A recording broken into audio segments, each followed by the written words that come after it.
One of the reasons I love the queer community is we show up for one another because we have no other option.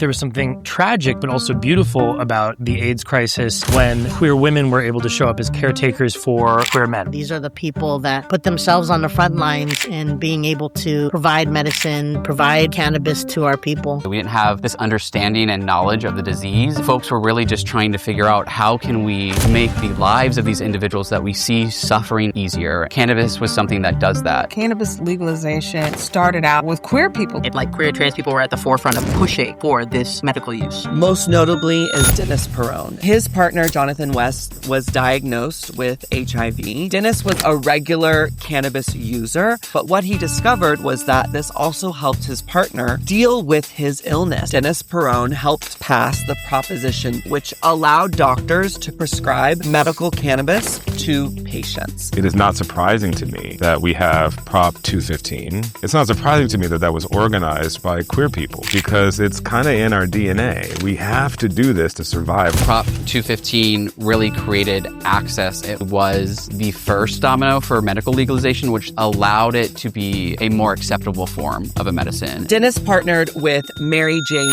Rathburn, lovingly known as Brownie Mary. Brownie Mary, the name says itself.